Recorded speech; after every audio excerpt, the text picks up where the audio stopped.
भैया आप लोग के हम कुछ सुनावे जाता नहीं, ओकरा में कुछ गलती हो जाई तो अपन छोट भाई समझ के हमके क्षमा करिया भैया। अरे केहू केहू के हो मिलेला हो गुरु के ज्ञानवा हो गुरु के ज्ञानवा। अरे केहू केहू के हो मिलेला गुरु के ज्ञानवा हो गुरु के ज्ञानवा। अरे केहू केहू के हो मिलेला हो रा गुरु के हो ज्ञानवा। अरे गुरु के हो ज्ञानवा न हो राम।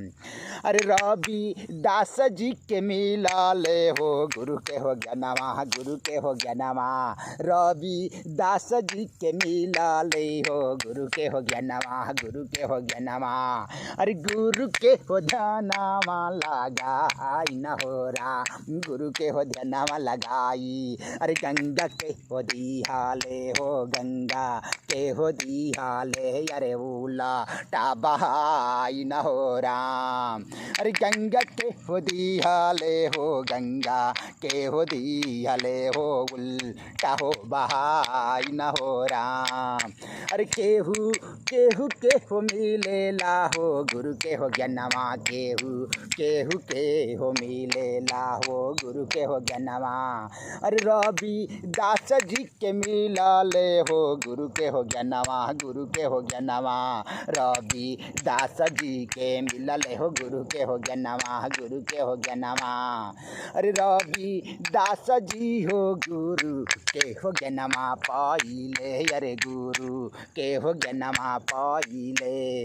अरे रवि दास जी हो पाइले। अरे गुरु के हो ज्ञानवा अरे गुरु के हो ज्ञानवा।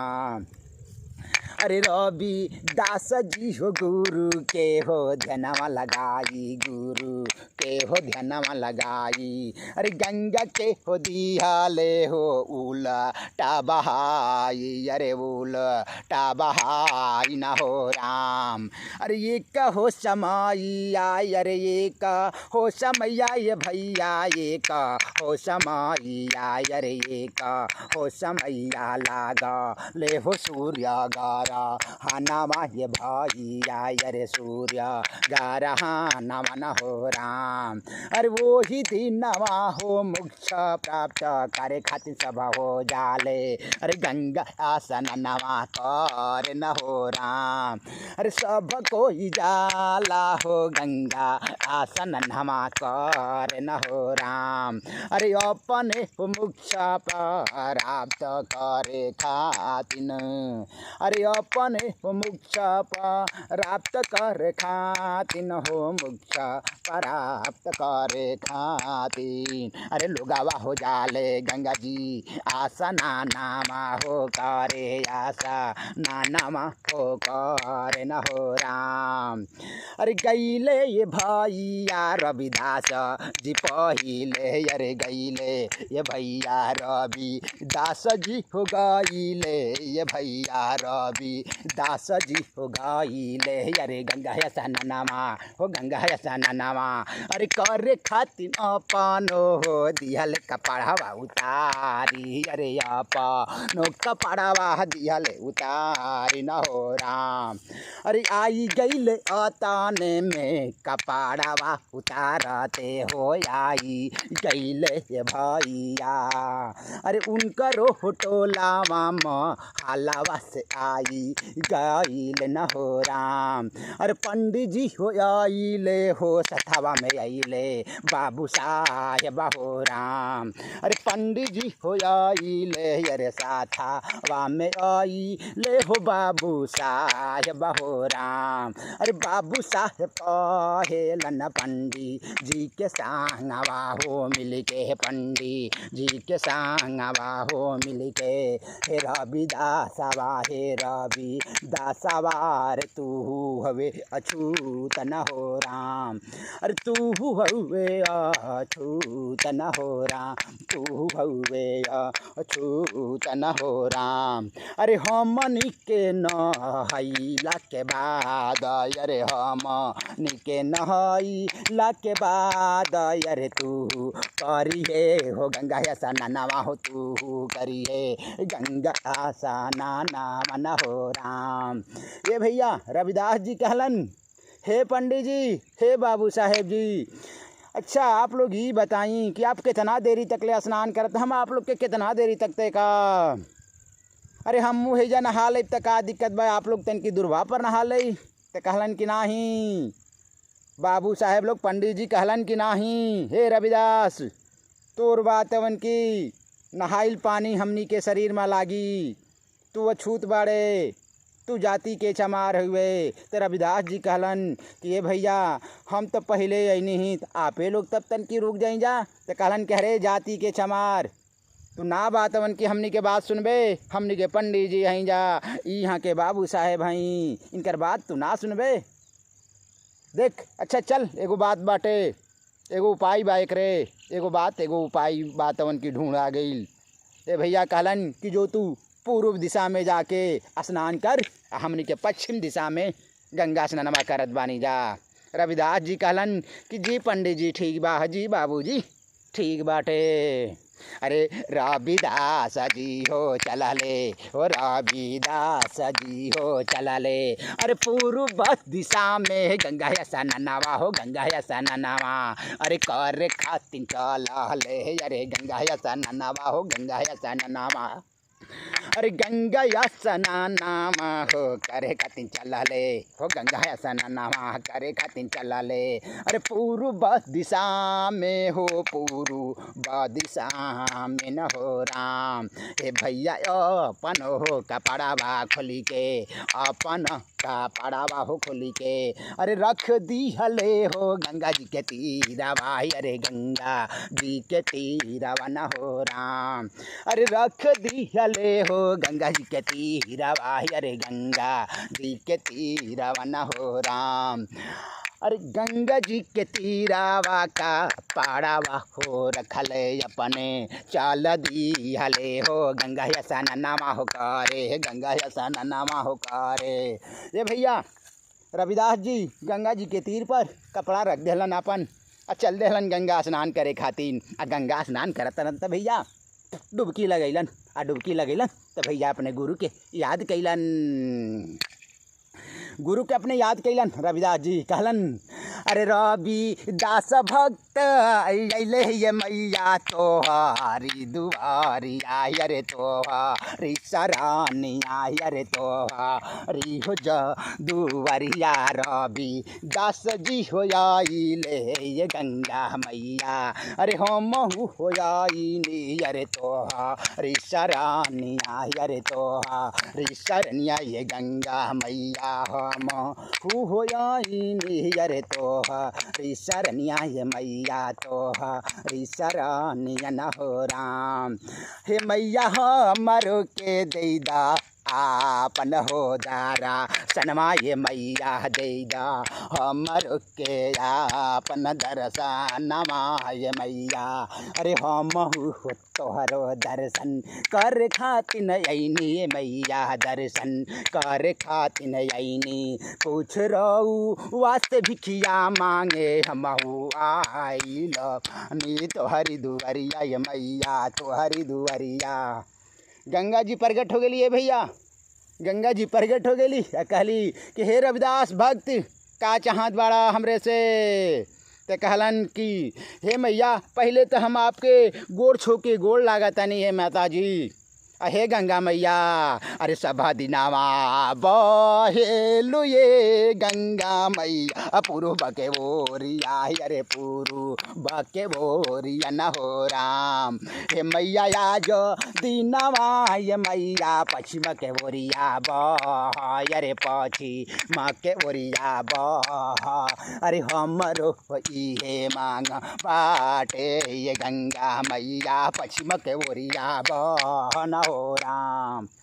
ए भैया गंगा माई कहली कि अरे भक्त हम पूर्व की ओर बही ना, तो आज पश्चिम की ओर कहाँ खातिन बही। तो कहलन रविदास जी कहलन कि हे गंगा मैया ये भक्त के इहे बातवन की मांग बा गंगा मैया, और आपके इच्छा, आपके इच्छा।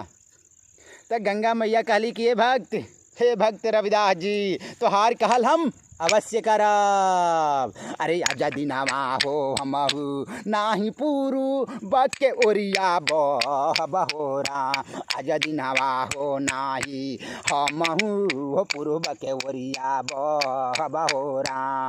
अरे हमहु हो पश्चिम दिशा में हमहु बहत जाइब, हमहु हो बहत जाइब हो राम।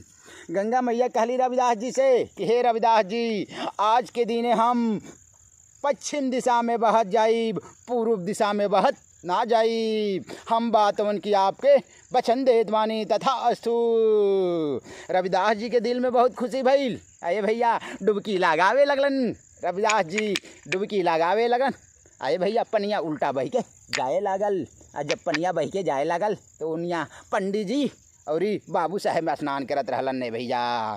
तब पंडित जी बाबू साहेब कहत रहन कि ये भैया देखा ना, पनिया बातवन की आज पश्चिम की ओर बहत जाता टे का हमरा बातवन नज़र के धोखा होता कि हकीकत में बहत जात बाटे। ये भैया वजरी से बातवन देखा तरन त नहीं है, ये बहता।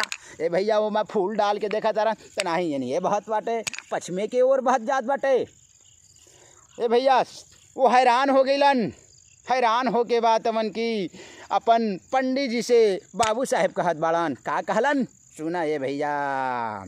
अरे पंडित जी हमारो होखे नहीं विश्वास हो, हमारो होखे नहीं विश्वास ये पंडित जी। अरे आज दिन हम कैसे गंगा अरे पश्चिम के ओरिया बहेली, पश्चिम के ओरिया बहेली। अरे रोज के हो रोजा पूर्व दिशा में, पूर्व दिशा में अरे गंगा बहेली हो राम, बहेली हो राम। अरे कैसे हो आज दिनमा पश्चिम दिशा में, अरे गंगा बहेली, गंगा बहेली हो राम।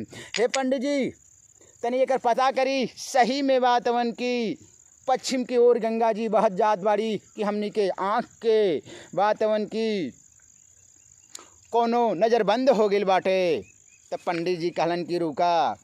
ए भैया गैलन होने बहारा से अपन कुछ सामान बातवन की डलन तैरे वाला चीज़, ठीक ना भैया, तैरे वाला चीज़ डलन। तो ये भैया देखलन तू हकीकत में बातवन की पश्चिम की ओर बहत जात रहले भैया। देखा ही कैसन बातवन की लीला भ गई गंगा मैया के। असत्य में ये भैया हम सत्य कहत बानी, दुनिया माने चाहे नत माने। ए भैया इस सृष्टि में भगवान बाड़न, इस सृष्टि में भगवान बाड़न, दुनिया माने चाहे मत माने। ये भैया अगर दुनिया में बातन भगवान ना रहतन तो इतना लोग बेवकूफ़ थोड़े बाड़न, इतना लोग पागल थोड़े बाड़न कि जवन पत्थरे के बातन पूजा करके अपन जवन इच्छा चाहत आटे तवन मांग लेता रन। जवन इच्छा चाहता भैया वो मांग लेता रन। दुनिया बातन बेवकूफ़ बा, पागल बाटे। इतना बातन बोड़ बोड़ मंदिर बनता, मस्जिद बनता, गुरुद्वारा बनता, चर्च बनता। हे भैया कहू लोग पागल बाड़न। अरे आपन आपन भगवान कह के एक दूसरे से लड़ेलन। ए भैया कहू लोग पागल बाड़न। हिंदू कहेला कि हमार भगवान बोड़ बाड़न, मुस्लिम कहेला कि हमार बातवन की अल्लाह बोड़ बाड़न, सिख कहेला कि हमार बातवन की भगवान बड़ बाड़न, ईसाई कहेला कि हमार बोड़ भगवान बाड़न। ए भैया सबसे बोड़ भगवान इक्के गो भगवान, जवन साईं कहले बाणन उहे सत्य बाटे, असत्य ही रही। सबका मालिक एक है, वही विष्णु भगवान है। सबका मालिक एक है, वही विष्णु भगवान है। सबका मालिक एक है, अनेकों उसका नाम है। ये भैया नमवा अनेक बा लेकिन नाम इक्के गो राम बाड़न, नाम अनेक बाटे। इक्के गो विष्णु बाणन, नाम अनेक बाटे। इक्के गो श्री कृष्ण बाणन, नाम अनेक बाटे। अनेक रूप में अवतार भी लेलन ने भैया।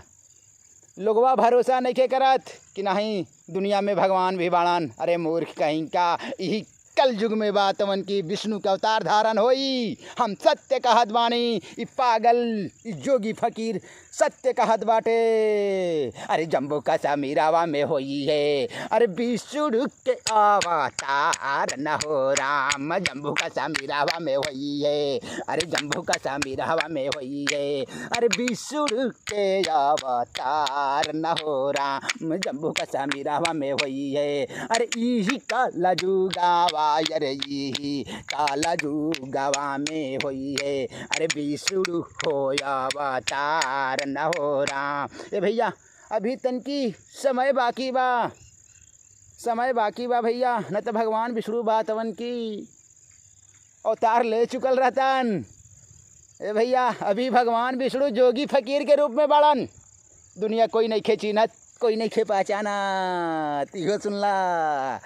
अरे विधाना के अजबे अरे गाजा बेलिखानिया, अरे गाजा बेलिखानिया न हो राम। ये भैया सब के हो विधाना दे बेलन हो राम।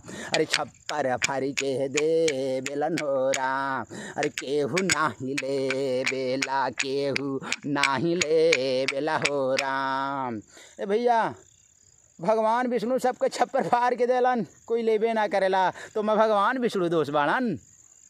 लेकिन ए भैया भगवान विष्णु भी बहुत होशियार बाड़न, ये भी सुनला।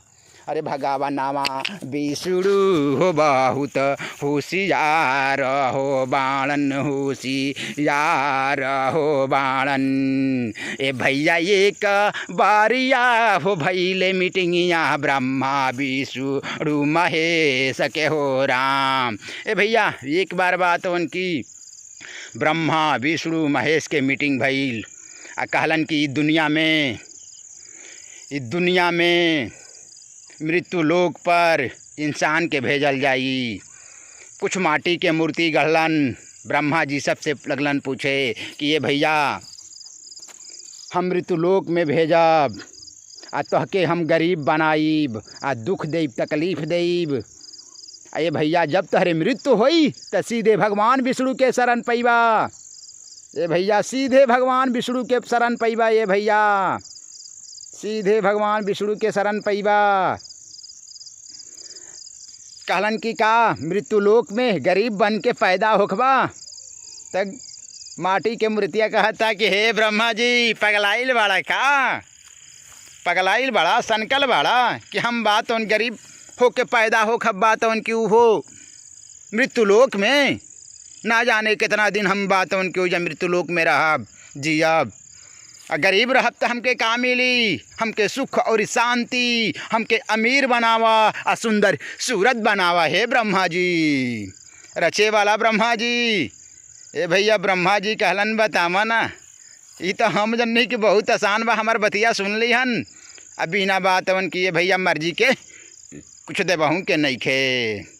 उनकर राय रही तब्बे देवे के बाहर माटी के मूर्ति के। ये भैया हर माटी के मूर्ति के तब्बे देवे के बाटे। हम और आप सब जितना गरीब बाटे ये भैया कोई बातवन की दुख के बातवन की बात नहीं खे। हम कहत बानी ये भैया मृत्यु लोक में बाड़ा, नमक रोटी कैसहूँ भी खा के जियत बाड़ा ना भैया। अमीरवा भी खा के जियत अरन, गरीबवा भी खा के जियत बा। तनकी इहे बाटे ऐसान बंगला में बाड़न और हमनी के गरीब झोपड़ा में बानी जा। वो पक्के के मकान में बाड़न और हमनी के बातवन की पुअरा डाल के ये भैया मड़ई में बानी जा। इहे तनकी से फ़र्क बा ये भैया। लेकिन उनकरो दिनवा रतिया उतने बातन बराबर कटाता। हमनियों के ये भैया उतन की मोटर गाड़ी चरचक्का गाड़ी में भैया आवत रहलन जात रहलन। भैया हमनी के तनी साइकिल से पैदल बातन की आवत जात रहने जाए भैया। आप लोग के हाथ जोड़ के विनती बा भैया, एकर कहानी हम बाद में सुनाई रे भैया। आप लोग के हाथ जोड़ के हम क्षमा मांगत बानी। एक आदमी के फोन आवता, एकरे वजह से भैया हम आप लोग के हाथ जोड़ के क्षमा मांगत बानी।